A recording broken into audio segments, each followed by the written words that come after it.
Tosse, secreção, cansaço são velhos conhecidos de quem tem doenças respiratórias.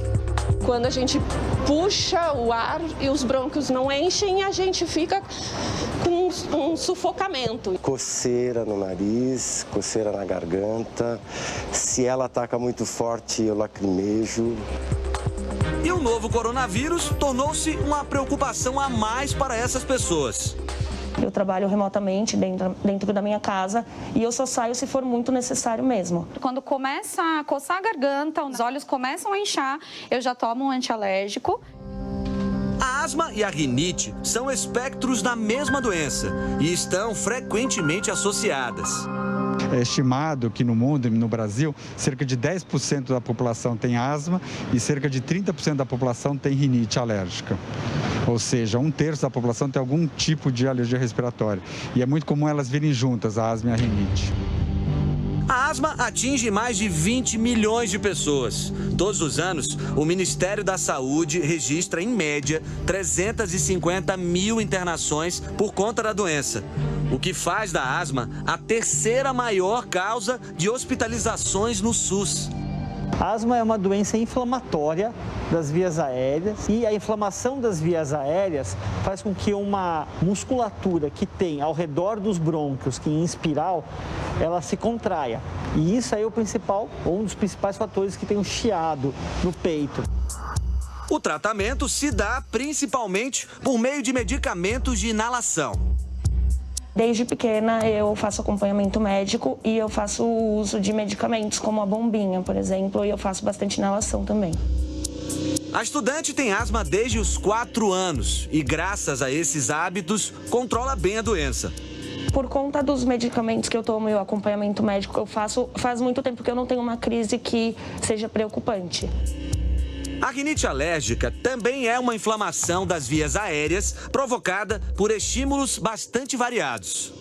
No Brasil, que é um país tropical, os principais alérgenos são a poeira doméstica, que são os ácaros e fragmentos de inseto, o pólen, descamação e pelo de animais domésticos e o mofo. O tratamento da rinite alérgica compõe em 3 abordagens.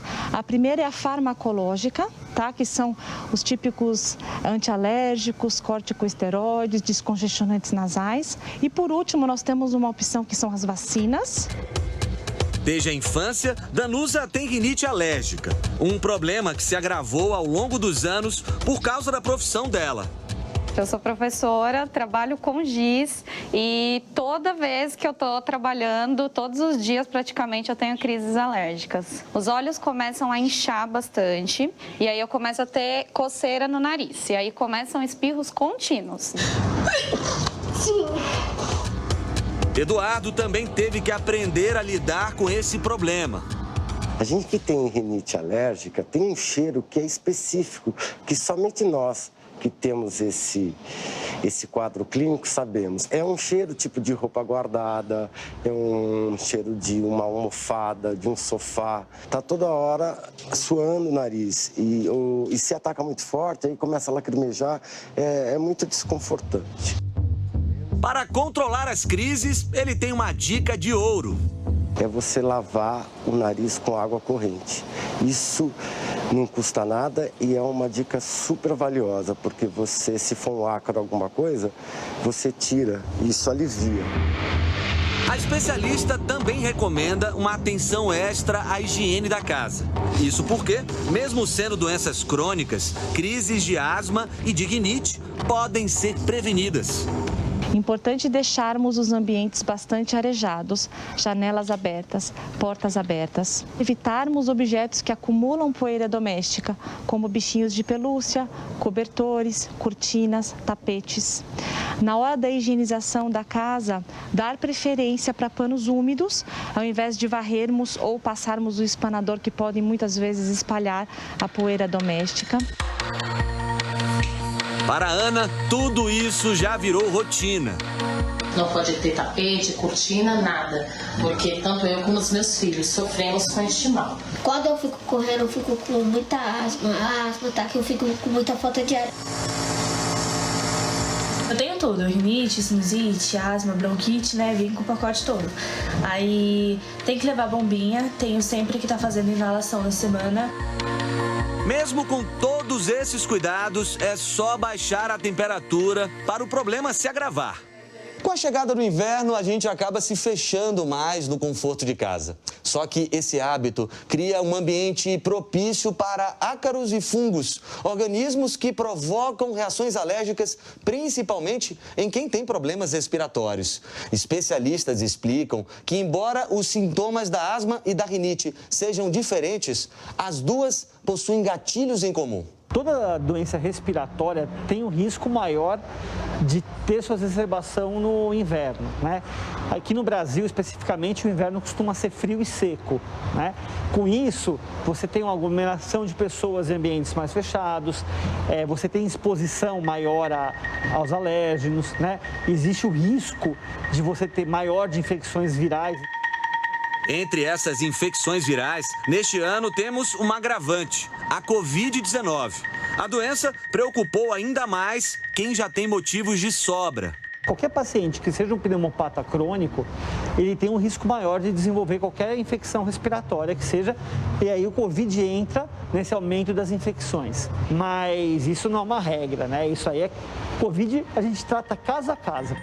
O que também chama a atenção é a similaridade dos sintomas. Tanto nas doenças respiratórias como na Covid-19, o paciente pode apresentar congestão nasal e tosse, por exemplo. Por isso, é preciso estar atento. Existem alguns sintomas que podem diferenciar as duas. Por exemplo, na Covid-19, você vai ter febre, você vai ter dores musculares e o que é muito característico, às vezes, nem todos os pacientes apresentam, mas você pode ter uma perda de paladar e de olfato. Foram essas diferenças que chamaram a atenção da Carmen Lúcia. Ela é asmática desde que nasceu e, recentemente, contraiu um novo coronavírus. Cheguei em casa com muita dor no corpo. Muita dor no corpo. Algo assim surreal que eu não consigo ter parâmetro para comparar. Logo, a cirurgiã dentista percebeu que não era mais uma crise de asma. No primeiro dia, eu já senti perda de olfato e paladar. Quando eu comecei a ter febre, e não é uma coisa comum na asma, né? Não tem nada a ver, eu já desconfiei e me isolei em casa mesmo, já me isolei do marido e do filho. Ela entrou em contato com a pneumologista que solicitou uma série de exames. Todos testaram positivo para a Covid-19. A hora que vem o exame é quase desesperador. É quase desesperador. Eu sofri demais, chorei demais, porque ninguém tem como garantir a evolução dos sintomas do Covid, infelizmente. Algumas pessoas evoluem muito mal, muito rapidamente, independente da asma, né? E outras evoluem bem e, graças a Deus, foi o meu caso. Para a Carmen, o que contribuiu muito para essa recuperação rápida foi o pronto atendimento. Eu não esperei segunda-feira, por exemplo. No sábado mesmo eu procurei atendimento e já recebi o pedido para fazer os exames. Venceu a Covid? Graças a Deus venci a Covid.